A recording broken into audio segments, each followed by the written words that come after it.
Hi, this is Brad Straley with Jacksonville for Life. We're fortunate to be on Comcast today talking about a subject that we hope we don't have to talk about much longer in the future, and that's abortion. Abortion is the largest killer of Americans since 1973. Over 1.3 million babies are aborted every year in the United States. That's over 3,000 every single day of every single year. In Jacksonville, abortion kills 8,000 babies every year. That's nearly 23 babies a day. Almost 1 hour every day a baby is killed in Jacksonville. Nearly 40% of all pregnancies in Jacksonville end in abortion. That is nearly twice the national average. Today we have with us Tom Masters with Catholics United for Life, someone that I've got to know very well over the years and has drawn me to this pro-life effort here in Jacksonville. Tom, thanks for joining us on our inaugural show. Thank you, Brett, for having me. My appreciate pleasure. it greatly, My pleasure. yes. Let me ask you, when did you become pro-life? You know, that's an interesting question, and within the people of our church, I somewhat flippantly say when I was baptized. Of course, all of us who have become Christians support the right for life. But more precisely, I was introduced to it in approximately in the 70s. There was a dear lady who was the wife of the person that I worked for, was associated with the Northeast Florida Right to Life group, which of course we don't have anymore in this area. But nonetheless, she introduced me to it, and I was very much moved by the need to stand up for the unborn. And so as time went on, and of course even at that time I was a father and appreciated the children, the infancy of the children and that sort of thing. But as time went on, I moved to a church where I am now in Arlington, and they had a ministry. They had a ministry which was focused on the public necessity to make people aware of the difficulties, the severity of the number of abortions locally and as well as nationally, and they wanted to go public with their activities. Tell us about your involvement with the Respect Life efforts in Jacksonville. Well, on a pretty much regular basis, I join with others, particularly on Saturday mornings, in praying at several of the abortion mills locally, and that has expanded to encompass folks of every faith, in fact, and some maybe of no formal religion. However, it has become quite a wonderful experience to join in with others. We also, out of our church and the little organization that I'm associated with, we sponsor and promote some outdoor activities such as the Life Chain in October and the March for Life in January down at the Federal Courthouse, and I'll expand on those a little later. You had mentioned about witnessing outside abortion mills, and I was fortunate to work downtown for a number of years, and during my lunch hour be able to go to Planned Parenthood on Beach Boulevard. And I remember the first time a lot of apprehension, saying, am I doing the right thing? Am I going to get arrested? Am I going to sit there and, and all these different stories you hear from people that, from going back to Operation Rescue, and even now today about how pro-life people are persecuted. And it is one of the biggest blessings that I've had to sit there and do that. So many people honking, giving you a thumbs up. Of all the years of doing it, I think the worst thing that ever happened was an angry person was just venting, and the only thing I guess she could find in her car that would move would be a big can of hairspray, and she threw it. And I'm thinking of all those years, if that's the worst thing that's ever happened with me, to tell people about what's going on in Jacksonville, boy, I should have been doing that since day one.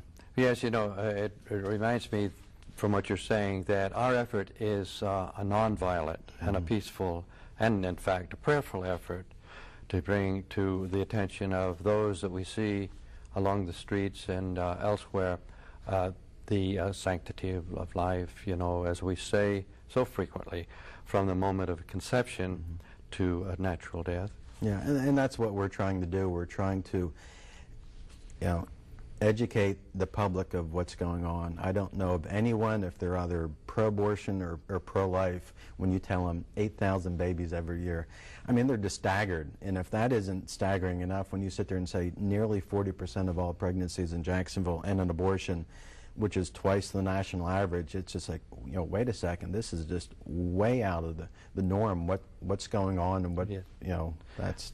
You know, I have a Sunday school class, and I mentioned to these young people that 1/3 of their generation has suffered death because of this so-called choice to kill. Mm-hmm. Catholic Church has always been on the forefront of pro-life efforts. How is Catholics United for Life different than other efforts that the Catholic Church has been doing? Catholics United for Life is somewhat of a national organization. They have around 10 chapters throughout, particularly throughout the eastern United States. They came to our pastor in Arlington because he was looking for a means to show the public what abortion is about. And so he and his committee began to sponsor certain activities such as the annual Life Chain in October, first Sunday in October, and as I mentioned before, the March for Life, which is an effort that we do downtown in Jacksonville at the federal courthouse. And we have another activity that we do within the community of our church, out of one of the churches in the south side, on a Sunday morning, or rather afternoon, in May, where we pray at a couple of the abortion mills. The Life Chain came about, of course, some years ago under the sponsorship of Royce Dunn in California. Mm-hmm. And he has expanded upon his efforts to get people to line the streets with handheld signs, singing and praying, and bringing to the attention of the public, that is the traffic public, the matter of abortion, and that it's just not going away. That is our effort to educate in that manner. And so we do that in October. There were a couple of Life Chain sections when I got involved in this sometime in the 90s, and now we have in the Jacksonville area approximately seven Life Chains, and his effort, as I may have mentioned, produces more than 1,000 throughout the country, a visual effort to show the people that abortion is severe and that there are people who are in effect, you know, opposing that or upholding life. The other activity mentioned is the March for Life. That takes place approximately on the anniversary of the federal decision, the Supreme Court decision in 1973, which we know as Roe versus Wade.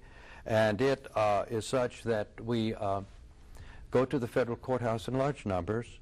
I know you've participated in that number of years and helped promote that, and we're certainly grateful to you for that. And we had approximately 400 people down there last January. So these are ongoing things, and of course we participate in other activities that other people sponsor. Mm-hmm. You know, that's where we had met back in 2003, working downtown at the time, and you know, middle of January, middle of a work day, all these people around the courthouse, and you know, I didn't really hear anything about the news the previous day about the event, and saw what was going on, and read the paper the next day, and you know, that's where I got your name, and you know, contacted you, and I think at that point you said it was probably the participation was about 99.9% Catholic, and me being evangelical Christian, it's like, okay, we're in the Bible Belt. Catholics make up about 20% of people in Jacksonville that have a faith. We're the other 80%. Mm-hmm. At that point, we started to pray deeply, what can we do to add on to what y'all been doing for years? You know, we don't want to reinvent the wheel. You guys have been doing it great since before Roe versus Wade in 1973. So, you know, after much prayer, we went ahead and became nonprofit, a 501c3. But then we did the website. Yeah, it's been a great service, Brad, and I think people need to be aware that you do have a wonderful website, it's jacksonvilleforlife.com, and it's great to have the various activities posted there, history of them, the forthcoming activities, and so much other information. You may be able to expand on that and let us know what it is that you present there, but it is a tremendous asset to our community. Yeah, we've branched out now with 14,000 hits on the website now to, our younger members have created a Facebook page, and now we're on Twitter and those things that are, way above this old man's head. But we're getting the word out. We're informing the public of what's going on, and I think most importantly, educating the young mothers. They're saying, abortion is probably what you've heard from the other side. There are side effects. There's a page on our website that lists dozens of side effects, documented since 1959. So we've had documented, scientific medical studies since 1959 of the temporary and permanent medical, physical, physiological, and of course spiritual side effects of abortion. Of course, anyone can go to the website to see those, and there's links to where the studies come from. So you touched on activities that Catholics United for Life are sponsoring and participate in. Are there additional ones besides? Yes, we are asked to join in various other activities. One of the more prominent ones is 40 Days for Life, which is being held each year, maybe twice a year, locally here, and the participation is wonderful. 40 Days for Life is started up by a gentleman out in Texas, and we get his email news each day almost during those times, and it has spread throughout the country in such a way that it just is really a tremendous activity to bring attention to the devastation of abortion. We participate in our group or in our church for an entire day, and sometimes we come in and we will fill in an hour or two at other times. And other churches, various denomination, it's not one of our activities per se, as you know, but it is wonderfully attended, and the people who operate, or as I say, promote this, have done a wonderful job. There are other things like we are familiar, you and I are familiar with the Run for Their Lives, and that's an activity that's coming up in September. Again, I understand, and that starts downtown at Hemming Park, and we've participated by furnishing materials for the runners and others who are in attendance at the Run for Their Lives. And there are many such activities that, again, no doubt you would publicize them on your website, and our Catholic diocese has a website with its calendar also. Of course, it goes beyond just Jacksonville area, because it's a geographical area that goes out into the northeastern part of the state. But some of these activities, of course, are posted there, and that's dcfl.org, and it's /calendar, dcfl.org. So it's a great source too. What about the other faiths that participate in the pro-life effort? That's a wonderful experience to have others join us. In fact, we join them, I should say. It's a mutual effort. It's just so great to have that support, and to give support to them, and to see them come out. And I'm sure they make some contact with your website that also publicizes these various activities, and we look to that to also see what's going on. And I remember too some of the activities that you've promoted and asked me to join in, and others. But yes, people of other faiths, or some who may not seemingly have any particular religious affiliation, are there, and there are many pro-life people outside of our religious groups. Yeah, and just want to say, in the 7 years that I've been participating, that you've been kind enough to invite me to, there's never been a time where, this old Southern Baptist didn't feel comfortable with a whole bunch of, Catholics. People have asked that from time to time. Isn't there don't you feel awkward? Isn't there, a difference? Oh, I don't believe this. It's like, well, let's look at the commonalities.